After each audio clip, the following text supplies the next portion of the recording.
test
Good afternoon and welcome to the Elementary School Planning webinar.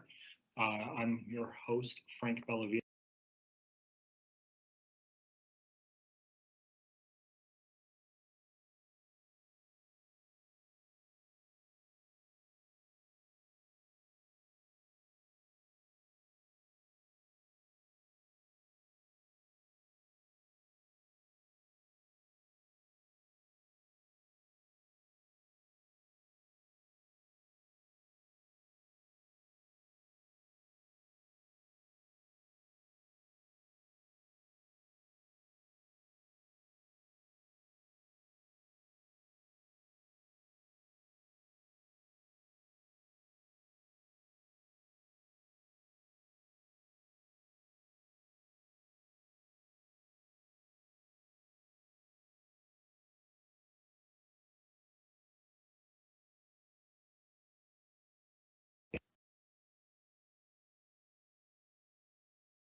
Okay, sorry about that. We had a little technical difficulty. Good afternoon. I'm Frank Bellavia with School and Community Relations. I'll be moderating this webinar, and I'm joined by Executive Director of Planning and Evaluation, Lisa Stengel, and I'm joined by Gladys Bourdoin, our Integrated Project Planner. The recording of this webinar will be available afterwards on our Engage page. You can see on this on the slide that's up right now that subtitles of online discussion, the online discussion will be is available in multiple languages. And the current presentation that we'll show you, as well as a new questionnaire, is available on our Engage page, and we'll take responses through December 18th on the questionnaire. Just to go over the format for the meeting, much like the two meetings we had this week, we'll go through a staff presentation that'll go over the overview, what we heard from community engagement, and our proposals to the school board. Questions, if you have them, you can start typing questions at any time in the chat box that appears on your screen. Some questions will be answered by staff by text message in the chat boxes. Others will be answered by us. This is to keep up with all the questions that we're getting. If you don't happen to hear your question answered right away, stay tuned. We'll answer them as we can get to them during the webinar. Presenters will answer some of the questions upon completion of the presentation, and if there's still questions left after the webinar, these will be addressed in the FAQ process. So with that, I'm going to turn it over to Lisa and Gladys to start going through the presentation. And bear with us a little bit. This is our first time attempting a webinar, so we're working through this as we go. And I want to thank the staff that's with us from Planning and Evaluation and Information Services for helping us out. Thank you, Frank. So this is Lisa Stengel, and I'm going to sort of introduce you to what the work is about. So as we look ahead and use our projections, what we see is continued enrollment growth. Over the last decade, we've had about a growth of on average of about 800 students a year. And as we look forward in this boundary process, what we see over the long term is a lot of the elementary growth is going to be along our major transportation corridors that the county uses. So along the Roslyn-Ballston corridor, the western end of Columbia Pike, and then we continue to watch around Route 1, which is where Amazon's coming, to look at our long-term needs. What we've seen is we don't have enough seats in some of these high growth areas. And as we get ready for this coming for 2021 and the opening read, we want to address the imbalance of seats that are in the western end of the county with the number of students who are in other parts of the county, more to the east. We want to use all of our elementary school seats to as much capacity as we can, and also plan for our pre-K programs, as well as some of our countywide special ed programs that we need to make sure we have space for when we fill boundaries. And in 2021, with the new school at Reed in the northwest corner of the county, we have more seats than students in that portion of the county. So in this process, we took a strategic look. Before we develop boundaries, we want to make sure that we're ready for the opening of Reed and actually providing a boundary around Arlington Science Focus Elementary School. We're looking to keep together as many students as possible in each school community. We want to maximize walking to neighborhood schools wherever possible and looking at where our populations live, and use our existing school capacity across all schools as much as possible and meet the need for new neighborhood seats in high growth area. And part of this is also looking at developing a plan that makes the best use of our resources, reducing our ongoing operational costs in the budget, particularly around transportation, leaving those resources available for things like teacher compensation and continuing small class sizes, and also prioritizing our needs in the upcoming CIP. So this is going on at the same time as we're also preparing for the CIP. We did a lot of planning work over the summer. Right now we're looking at potential moves. In the spring, we will have a community engagement process that will look at our planning unit level data and make sure that the information about each neighborhood is reflective of what folks on the ground see. And then we'll use that data and any adjustments that come out of that spring process to feed into our boundary process in the fall. And then all of these moves will take place concurrently in the fall of 2021. At the same time, we are currently working through our CIP priorities. We'll come back later this spring and update our projections and what the CIP priorities are.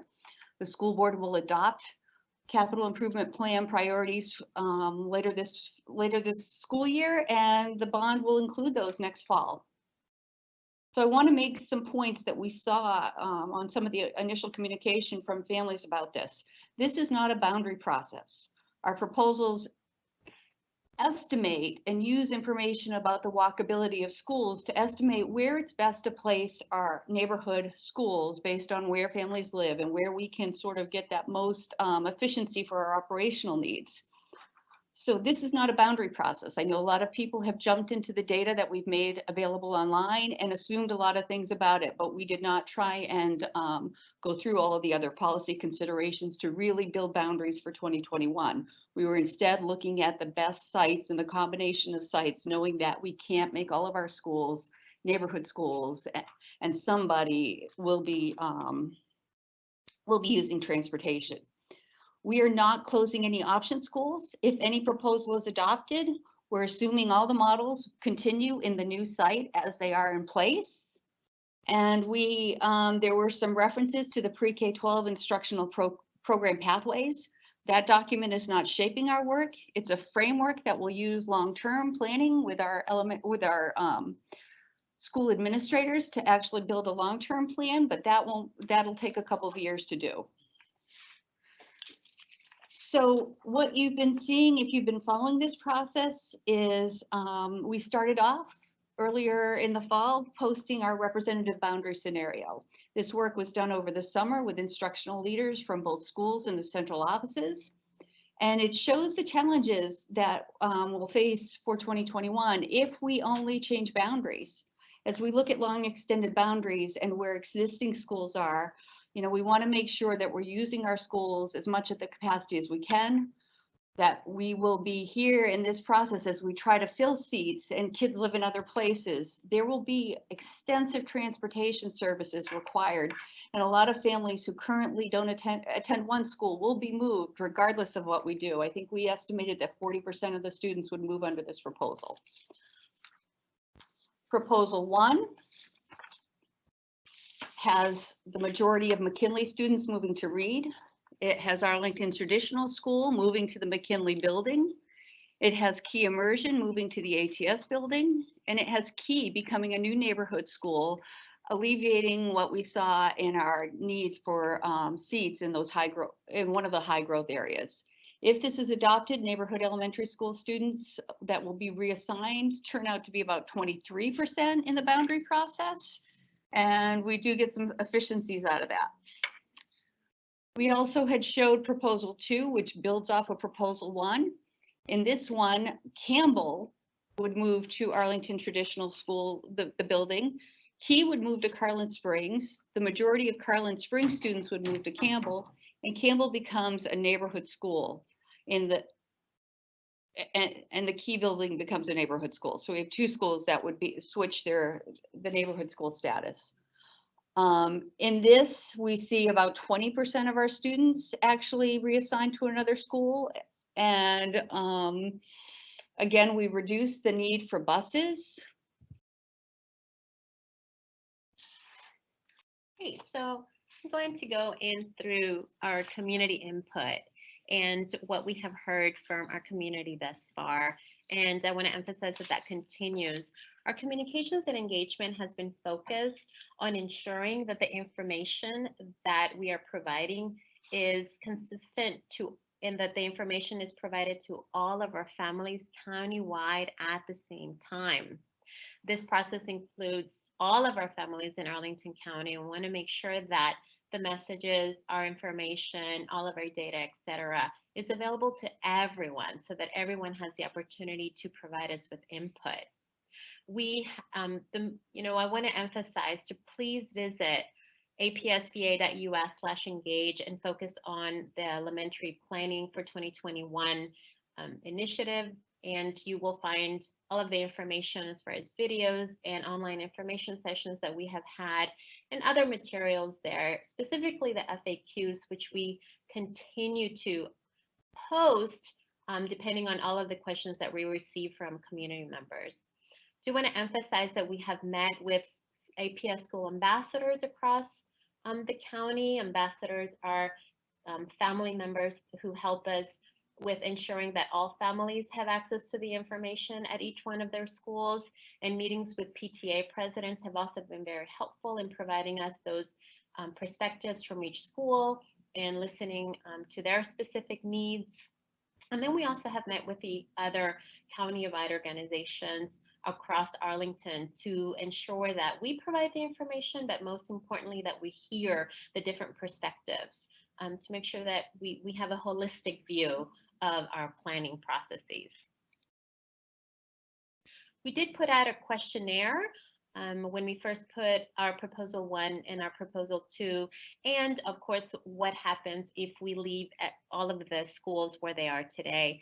And I just wanted to share with you that the community does let us know that they do support moving some schools. I want to emphasize, first of all, this is not a vote. There is a lot of information that we get, and analyzing that information is very complex. And in order for us to be able to take all of the information and analyze it in a way that provides us with, some idea of what our communities are thinking or are telling us, this is one way of doing that. The questionnaire did provide a lot of opportunity for actual community input via text, and we have gone through all of that and analyzed that as well. But just to give you an idea of the degree to which our community says that they support moving some schools so that APS can provide neighborhood seats in parts of the county where those are needed, you can see the support in that. The top questions that we have received during this process are: why does APS have option schools? Why can't we just have neighborhood schools? Does APS plan to shut down any current countywide school options? Why not do school moves and neighborhood boundaries at the same time next year? Is your data reliable? And why aren't demographics a part of this process? I'm going to go in depth to answer each one. Why does APS have option schools? The school board staff is committed to providing a blend of neighborhood and option schools. That is who we are. That is APS. That is our identity. And we provide multiple pathways for success as stated in the strategic plan and in our school board policy. Does APS plan to shut down any current countywide option schools? Absolutely not. APS has no plans to shut down any current countywide option schools. As stated in our strategic plan and in our options policy and in the development, which is continuing, of the pre-K instructional program pathways, we provide multiple pathways for student success. We look to ensure that we meet the needs of our individual students, and the pre-K to 12 instructional program pathways is going to continue. That framework will continue. It is ongoing, and it will continue to evolve. Why not do school moves and neighborhood boundaries at the same time? So planning for 2021 is actually being done in phases. Right now we're in phase 1, where we explain to you the various challenges that we have because we have too many seats in one area of the county, not enough seats in another area of the county, and is looking at our buildings and seeing how we can maximize the efficient use of those buildings, and seeing how we can do some school moves. And in that way, we don't have to spend on construction costs on one area, and then we can prioritize those costs in another area where they are needed. This goes back to our goals that we stated previously, and we feel very strongly that this is what we need moving forward. In phase 2, we're gonna review some planning units, estimates. We're gonna account for the proximity to option schools, etc. And of course, we're going to gather community input on these. We're going to develop new boundaries in the fall of 2020. And of course, the transitioning support for schools that will move, we're going to work together with the school leadership and with the community to make sure that those transitions take place, again, to meet the individual needs of those school communities. And for CIP priorities, if Key Site becomes a neighborhood school, the CIP will focus on providing those elementary school teeth on the western end of Columbia Pike. Is your data reliable? Yes. The data in this process is reliable, and Arlington Public Schools continues to update that data regularly. And we use different data for different reasons. So that is one thing to focus on. And if you have any questions on the data we use, how we use it, and in what time in which we use it, please continue to include your questions to us so that we can clarify some things. We want to work together with the community in doing that.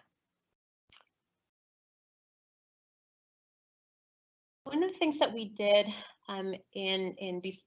during this planning process, as we try to explain the challenges that we have, is looking and reviewing demographics in this process.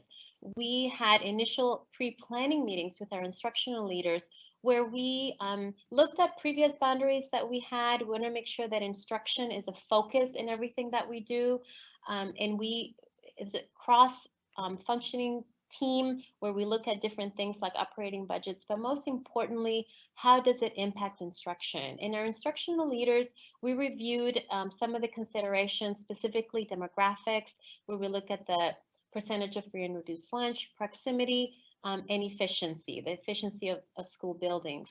And proximity is, looking at the walk zones and ensuring that students have access to the school closest where they live. In prioritizing demographics only, the percentage of children who receive free and reduced lunch, and in trying to sort of balance demographics across Arlington, we know that our schools reflect the communities in which the children live.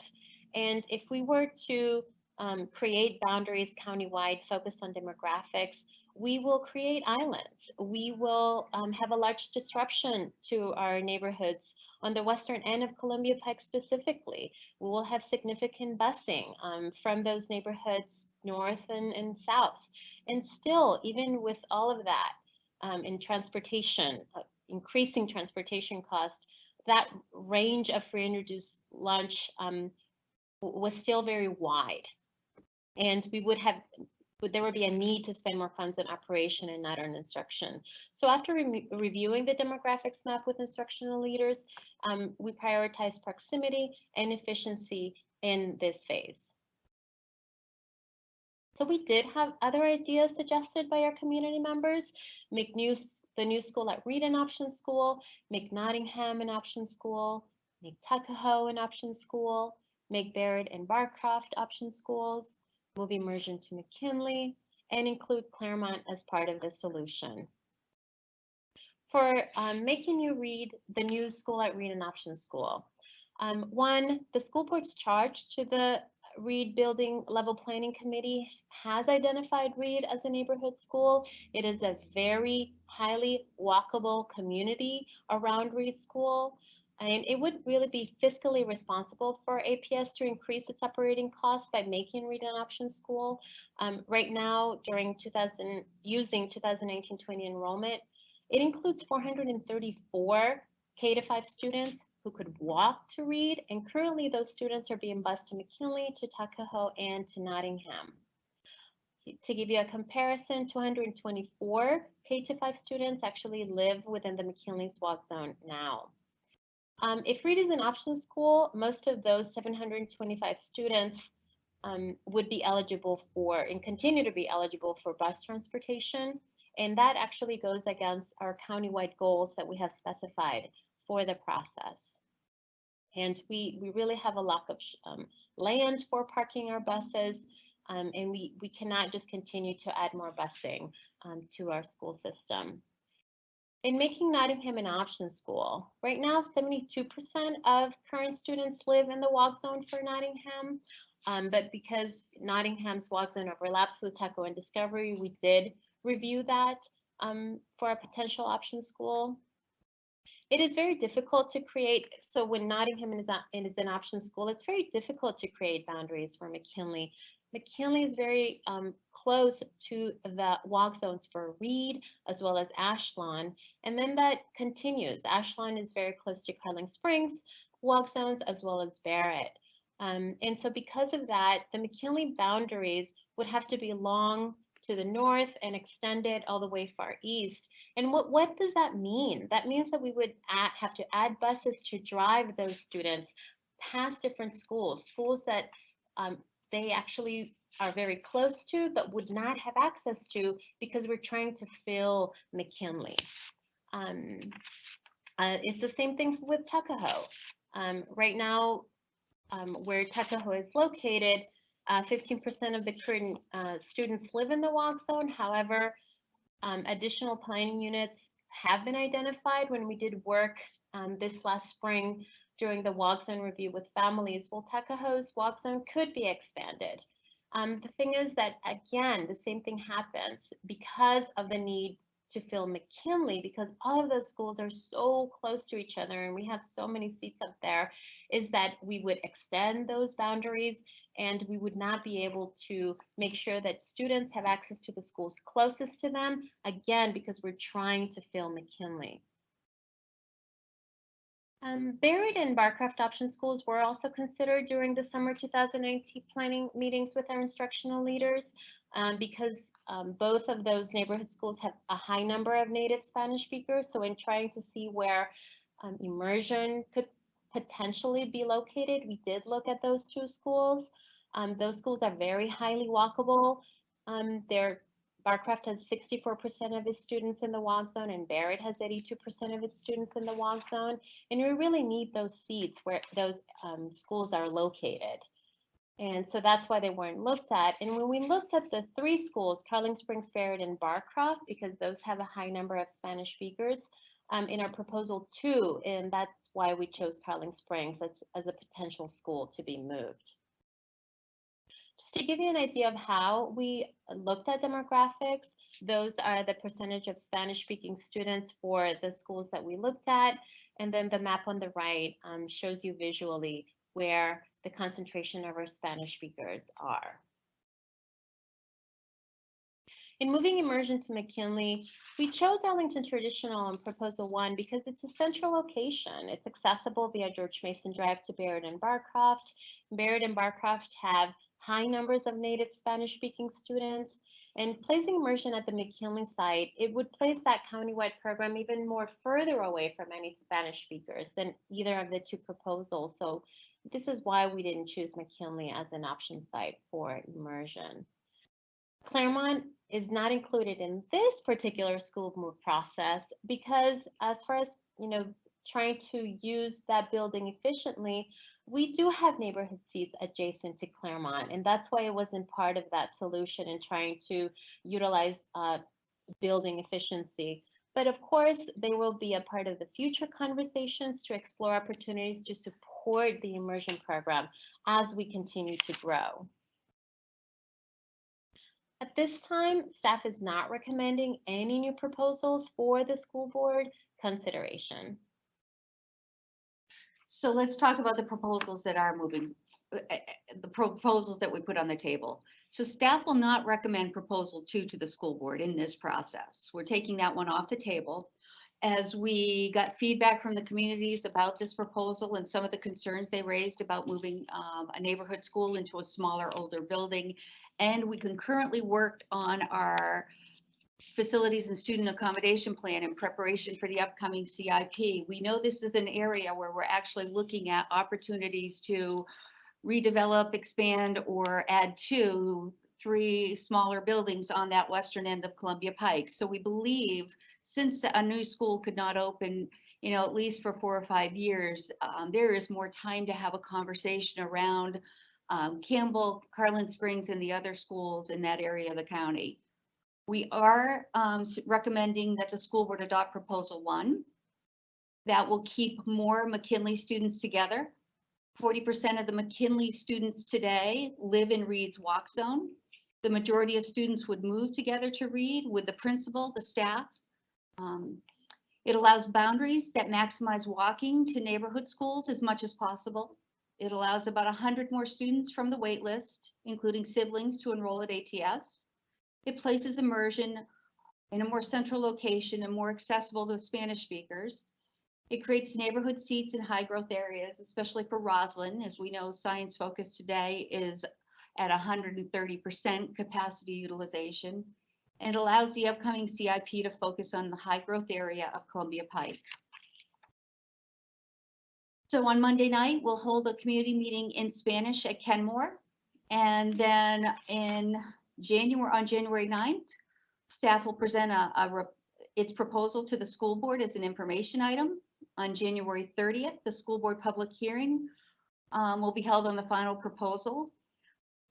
I believe we have a snow date that if it snows, the alternative is before the February 6th, at the February 6th meeting, we would have the public hearing then. And then on February 6th, the school board is scheduled to take action on the final proposal. There is meeting information here on how to participate and make your feelings known to the school board. Thank you for participating. All right, thank you, Lisa and Gladys for sharing that presentation. Again, as we go through the Q&A here, you can go ahead and type questions into the chat box. Staff will answer some of those questions electronically in the chat box for you. Others will be answered by Lisa and Gladys. So we'll go ahead and start, and I will go ahead and read some questions, and then I'll let Lisa or Gladys answer these questions. And again, please feel free to type questions in as you get them, and we'll answer them during the webinar. And if we don't have time to get to those questions, they will be part of our FAQ after this. So the first question we have is, how do we know how many kids will move with the option schools if the geographic location of their school moves? So I'll answer that one. We don't know for sure how many kids will move. For 2019, we actually moved HB Woodlawn, which is a secondary option program, and I believe all of the students who were enrolled in HB Woodlawn continued on to the new building. It will probably be different at the elementary level. We know, especially as we talk to elementary parents, proximity is important. We have been watching what happened with the Montessori families this year as they moved from the Drew building to their own site where Patrick Henry used to be. And we saw about 60% of those, more than 60% of those families or the students continued. However, it's closer, a little bit closer. And what we'll do, actually, I know there's a lot of people collecting information today, but we know as we get closer that people will continue to make decisions as there's time for planning, and as we look at sort of working with the school community and the administrator, the principal of the building, to figure out how best to support families who might transition. We hope that most of them do, but we recognize that some of them will make a choice to stay in their neighborhood school. Okay, and those students, if the proposal is chosen or adopted by the school board, those students that currently attend Key, they'll get provided bus transportation to the new location. Yeah, our option schools, everybody, if you're not in the walk zone for the school building that you're in, you get bus transportation. And remember, option school students can continue with their school, or they can go to their neighborhood school if it's not a good fit. I think the piece that we'll want to make sure that we're watching, and we had to do this with Drew this year, is we'll want to make sure we're tracking who, understanding who's going to move, because we want to make sure the neighborhood school has the right number of teachers available. Our option schools, we sort of plan for the capacity of the enrollment at that school. Our neighborhood schools, we do as much as we can. However, as kids enroll and we don't understand those patterns in the summer, we want to make sure we have the best teachers. And usually those, you want to hire those earlier in the summer. Next question is, how long does it take for a new school to be accredited? And a follow-up to that is, has the accreditation process begun for Reed? So a new school, I can tell you what I remember from when we opened Discovery. I would need to go back and double check, but I believe Discovery had sort of a temporary accreditation for the first several years. And when it had 3 years worth of student outcome data, that was when it actually had accreditation that was not, preliminary accreditation. What was the second part of the question? Has the accreditation process for Reed begun? Accreditation actually begins, it's based on student outcomes. And so until students are actually in that school and enrolled, it doesn't begin. Okay, and to clarify, it takes 3 years to build the accreditation. I think it's 3 years before they leave that status of being sort of in a new school. Okay. After we bought our house, thinking we'd be in one school district, my neighborhood, Bellevue Forest, was just redistricted a few years ago. We don't think it's fair to have to go through this all over again. How is most redistricting being considered into this future redistricting process? In our boundary process, we do take into consideration stability. So looking at those planning units that may have been impacted by a previous boundary process. The previous boundary process that we just had last year was basically for those students who live in South Arlington. For those schools, we haven't had a boundary process, I believe, since Discovery was opened. That was around 2004, and so those. I think it means 2014. 2014. I'm sorry, that's what I meant when I said thank you, Frank. 2014, and by the time we look at boundaries in 2020, those elementary school students would have gone on to middle school. So they wouldn't be actually affected twice in this process. And so we definitely look at that. But just so you know, we continue to grow. We're gonna be nearing 30,000 students. We were, and that will continue to grow. So Arlington is a very unique place at that. Folks want to be here, and we have to take all of that into consideration. Question we just received, it says APS collected input from native Spanish speakers countywide regarding the immersion programs, barriers to access, locations, etc. Oh, yes, I'm sorry, what was the question? Has APS collected input from native Spanish speakers countywide regarding the immersion programs, barriers to access, locations, etc.? Our process for community engagement has been countywide, and we have had conversations with many of our native Spanish speakers who value proximity in their neighborhood schools. They would like to have more access to some of our countywide programs, definitely including immersion, and they would love for those programs to be closer to where they live. As far as the Spanish speakers who are currently at our immersion school at Reed, we will, if the school moves do get approved, we will work with those families along with the instructional leaders to make sure that families understand what the transition process is. They will continue to get transportation, and we hope that those families will continue to go with immersion because it's such a successful program. We do understand and expect that families are going to want to go to a new neighborhood school. That has been what happened with Claremont, when Claremont was moved into that building. Some families decided to stay and most families decided to go. Another thing, when you move the immersion program, is that we also expect that there will be new families that will have access to the program.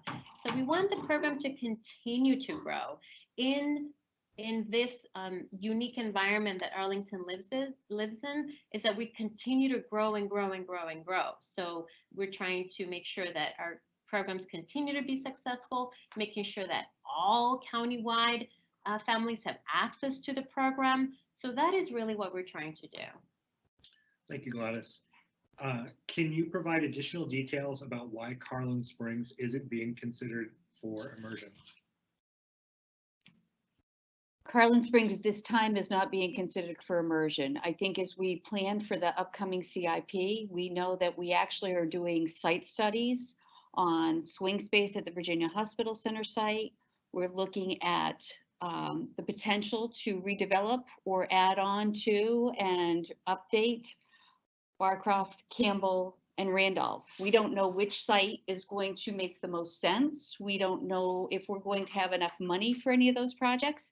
And I think one of the things that we heard from the Carlin Springs community in detail were a lot of instructional questions and things that they need to be answered. And, you know, that was actually one community that talked about what went on within school and the things that, the programs that are there that they appreciate and they want to make sure that continue. And the concern about moving into a smaller, older building. You know, when that school was built, it's one of our older new schools. I think it was done in the early 2000s, and it is a nice building. And the building that Campbell's at is very dependent right now on the site that it's on. We think there's more time as the CIP takes shape and we look at the projections and adjust any of our priorities, that we actually can consider what are the long-term opportunities on the western end of Columbia Pike. Right now, what we're really addressing is the need for seats in the Roslyn Courthouse area, which is immediate. We've got Arlington Science Focus has almost over 700 students in a building designed for less than 600. I think it's 500 and some odd. And we need seats in that area. And we've built a lot of seats on the western end of North Arlington. Ashland had an addition, McKinley had an addition, and now we're opening Reed. We've got 3 fairly big schools all stacked up on top of each other. And as we do this, you know, something has to adjust to make this really work for all families. Okay. Spanish speakers can live anywhere. Is APS perpetuating institutional racism by insisting that Spanish speakers could be living in the neighborhoods near an immersion school? No, what we have done in looking at the challenges that we face, which is we have too many seats in one area of the county, we don't have enough seats in another area of the county, and utilizing our buildings as efficient as possible. As we continue to grow, Arlington is a growing community. We're going to continue to get many more students, and we offer exceptional programs in our option schools, and we have very successful neighborhood schools as well. When we look at data and we look at where our Spanish speakers live the most, data tells us that they live in the Carlin Springs neighborhood. 62% of the students are Spanish speakers. In Barrett at 49%, Barcroft at 47%, Key right now at 45%, and Claremont. Those are the attending percentages for Key and Claremont at 45 and 39%. After speaking with those families, like everyone, they do tell us that they are very interested in an immersion program. Immersion has a model of dual language model. 50% of its students have to be Spanish native speakers, and 50% of them English dominant speakers. And in doing so, it's really important that when you look at relocating immersion, that it is accessible to our parents, because our parents have told us that they would be interested if it is accessible to them, if they know about the program. Immersion is a very successful program for everyone to become bicultural, biliterate, and we want to make sure that if we're going to move it, that you move it to where it's accessible and you have that equity of accessibility. So we're following what data tells us. Immersion is very successful. We want to continue to grow. We want to continue to grow it. And so that is what this is based on. How do you get data about future population numbers from children not yet in the school system? So I'll answer that. If anybody has looked at our projections, which they can see on the statistics page for APS, we work very closely with the county. So we do a decent job of actually projecting the enrollment for students once they're enrolled with us. Where we are doing more of an estimate and basing it more on sort of, mathematical guesses is for our kindergarten students. Until they enroll with us, we don't know who they are or where they live. We do know how many kids were born 5 years ago in the county, and we have a percentage that we apply to that. When we're looking long-term, we actually work very closely with the county, and the county forecasts population growth, and they forecast the population growth by gender and by age. And so part of that is they actually give us the long-term forecasts that apply fertility rates to women of childbearing age. And so we get that future growth from them. In addition, we also get from the county our housing data. So each fall we take our student enrollment on September 30th and we apply it to the housing that's in Arlington, and we know student addresses, so we know what that is.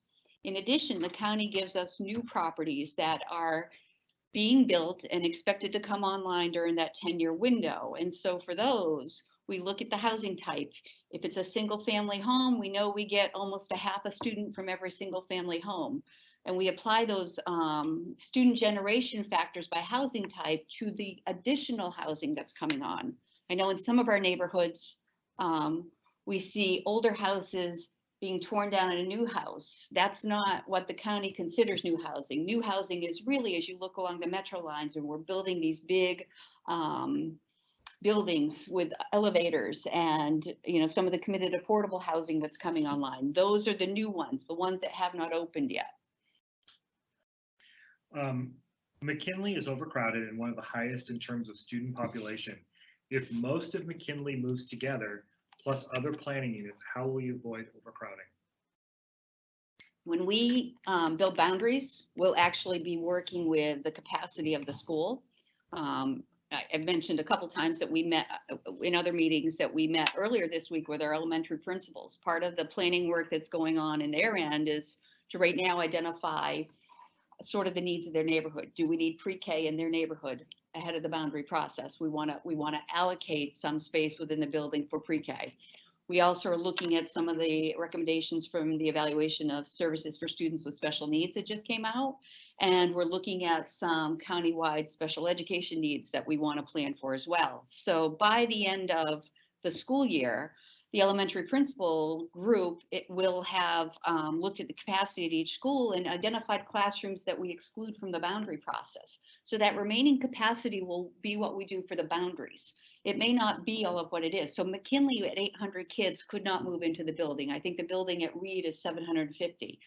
Probably another 50 seats might come off, as an example for VPI and special ed if we did 2 VPI classes there along with special ed or whatever combination. So we might be aiming for filling the capacity to almost 700.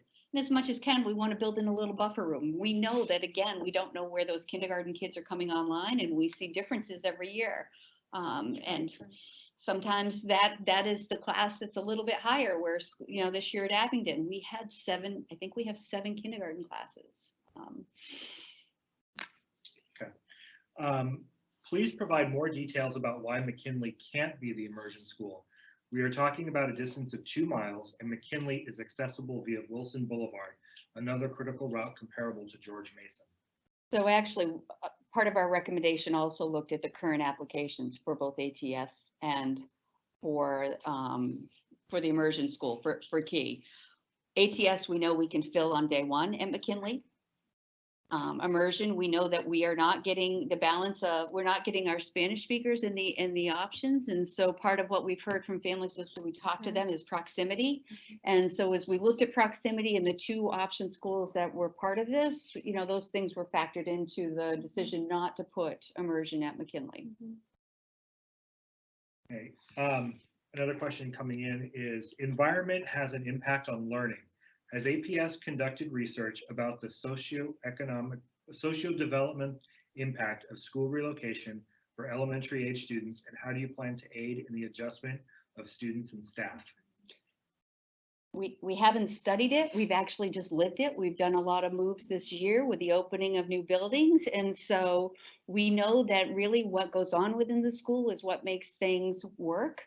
It's our staff, and it's the staff understanding the kids who are there. And we believe that the teachers in these school moves will make these transitions, help make these transitions work for our students. And we believe they can do that. And it's part of our phases, the transitioning, any transitioning that may happen. And our instructional leaders are and continue to be successful in ensuring that they work with the community to meet the individual needs of their students. We are successful at that. We will continue to be successful at that. And we saw that again with the opening of Ham, that we had a year to build that community, and that was making up the PTA, welcoming the new families from the other from other middle schools that were coming together at Ham. So we've done this. Actually, it's important to note, so whichever is the new elementary school, a new principal would be hired for that school this spring. And in the principal search process, we typically, if we don't know the boundary for the school, we will invite all of the schools that are in the nearby boundaries to have a representative from their PTA to participate in the hiring process, because we do involve families in the hiring of the principals. Then the principal will have a year to sort of build their staff team, to work with the community, to build their PTA, so that when it happens, actually there's a lot of activities to sort of help families get ready for that change. Additional questions that we've been getting is, clearly boundary changes will be necessary due to the opening of Key and Reed as neighborhood schools. Why haven't you made maps of the boundary changes? Well, right now we are going to have our new tenure projections available in December, which will provide us with those new projections and what they look like. Right now, we can tell you where we have too many seats, and then we can tell you where we are lacking seats. And that's what this particular process is about, in ensuring that we look at that and try to balance that in a manner so that when we do boundaries and we look at the 6 policy considerations: demographics, stability, efficiency, proximity, contiguity, that all of that is taken into consideration by planning unit, which are those building blocks that provide us that flexibility to move programs. And once we meet these challenges and we do these school moves, we're going to be able to, going back to our goals, making sure that we keep our our school communities together as much as possible. Utilize those walk zones and then those planning units that are adjacent to those walk zones as much as possible, so that those boundaries are what I want to say, so that those boundaries are more complete, so that the trips don't become too long. If we leave everything as is, those trips for transportation are going to become very long, where one student might be passing a school to go to another one just to fill that school to capacity because of the imbalance of seats that we have. So what we're trying to do is going back to those goals and keeping school communities together and making sure that families have access to their neighborhood schools. I will also add to that. So by waiting again and using one more year of projections, again, those kindergarten estimates are where we see the most, where we're least confident in what it is. Sometimes because we're really good at sort of getting that at the overall level for the school system. But once you start digging down by school, there's a lot of variability. And we've looked with our elementary principals. Sometimes we're off by up to 2 kindergarten classrooms at a school. Happens at 1 or 2 schools every other year. And so if we did it right now, we would be using 3 years worth of estimating kindergartens, half of the school population. Another year gets us another year worth of kids who have enrolled with us, and it makes our projections more reliable. The further out you get in projections, it's like the weather.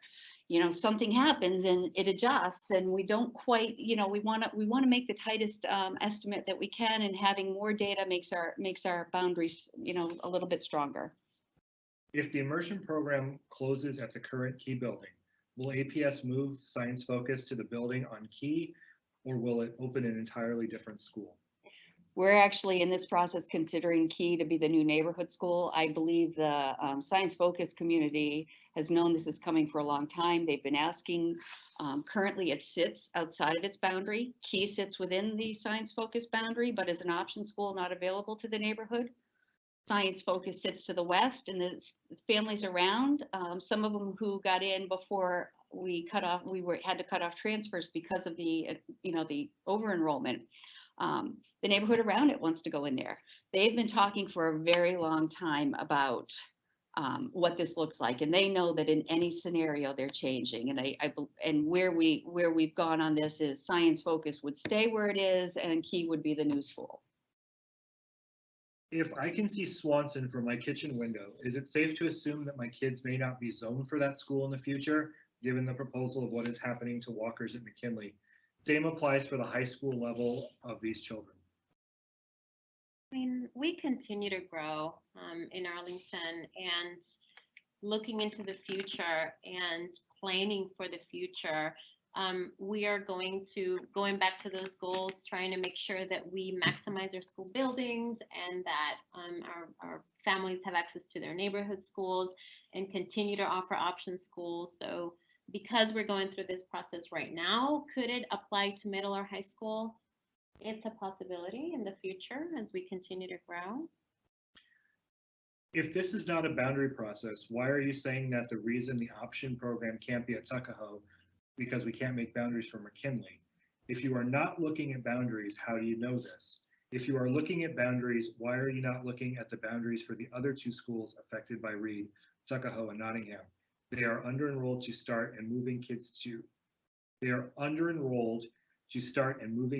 Reed. How will this affect those schools? So in actually working through scenarios, we've had to play with boundaries. We have not actually tried to look at the 6 considerations in the policy. What we've done is see how do we best fill the schools and actually not put the burden on other families who are not walking distance to the schools that may be in these considerations. And so as we look at the combination of factors, we're addressing everybody's needs, not just those people in the walk zone. We're also looking at those bus rides. And we have a lot of kids in this community currently on bus rides. And so part of it is looking at all of those. I think if you look at McKinley's boundaries today, and this is what is challenging, they're bound by Ashland, they're bound by Tuckahoe, and they will be bound by Reed. We have families that are closer to Glebe and Science Focus than they are to McKinley on the eastern end of the boundary.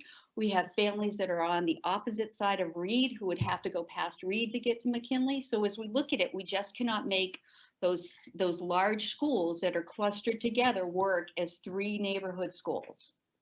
In working through the challenges, we're providing our community members with that bird's eye view to make sure that they understand what the big challenges are.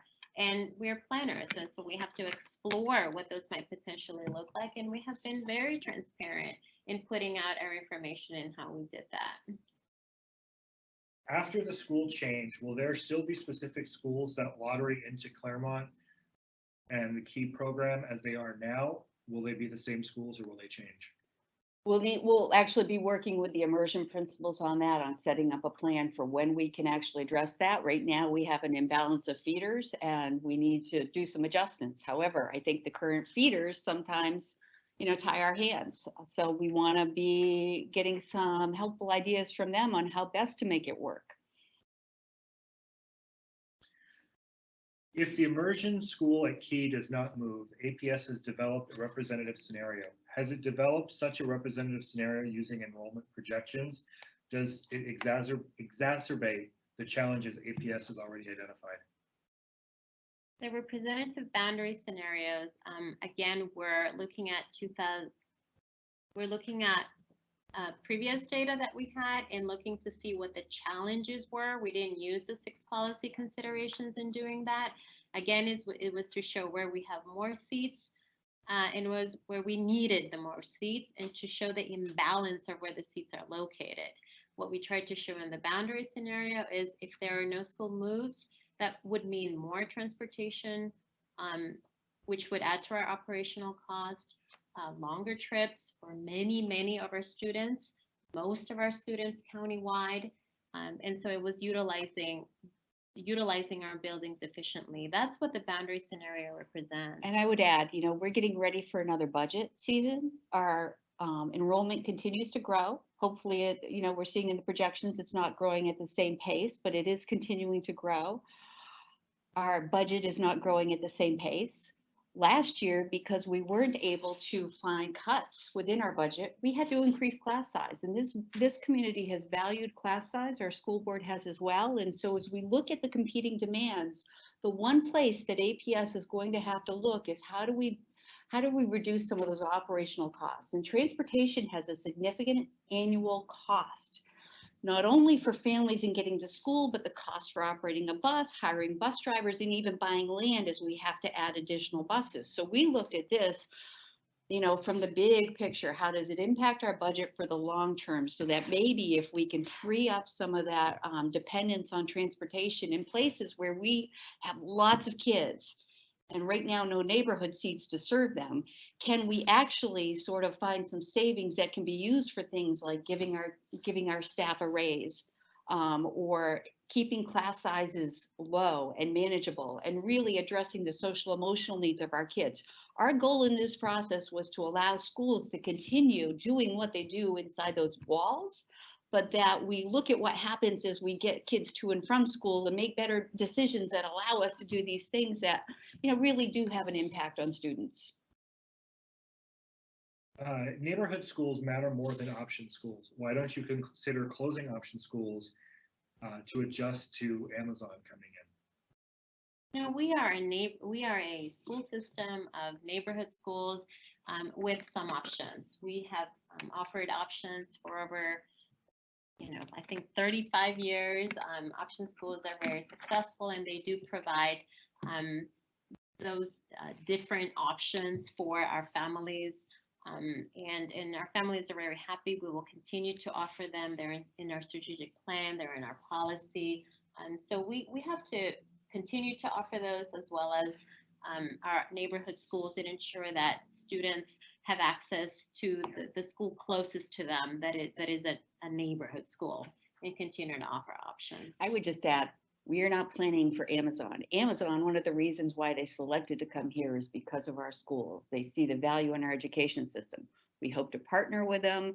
We hope to be, have our students actually have some opportunities because of it, but they are coming here partially because of our schools. I think we have a time for one or two more questions before we wrap it up.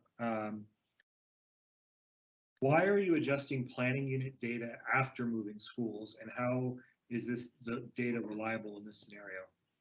So what we found in the last elementary boundary process was we probably did too much during the process. We will be using, and like we did last time, we used the previous year's projections. So now we're breaking it up into two steps at two different time periods. And the most helpful part of the last boundary process was that review of planning unit level data. So we only project planning unit level data in anticipation of a boundary process. We're going to be doing it this spring for K through 12, because we also have to do boundaries for the opening of the Ed Center in 2021 to expand Washington Liberty's capacity. So the planning unit level review, actually, we put our data out. We want to send it to the neighborhoods where it is. What we found when we did that during the boundary process last year was there was a building that was not on the development in the area around Oak Ridge, and it wasn't in the county's database. So we were able to go back and add that in and make sure we accounted for the potential students from that building under construction in their thing, in their planning unit. We also had one building, a new building high rise that was geocoded to the wrong side of the golf course, two different neighborhoods, school, attendance zones. So it really, and people who live in their neighborhoods know their neighborhoods better.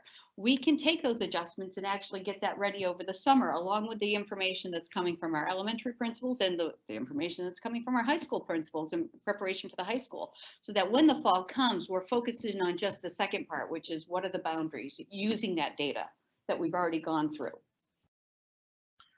Okay, I think since we're already approaching 1 o'clock, go ahead and end it right there. If there's still questions coming in, those will be added to our FAQs on our website.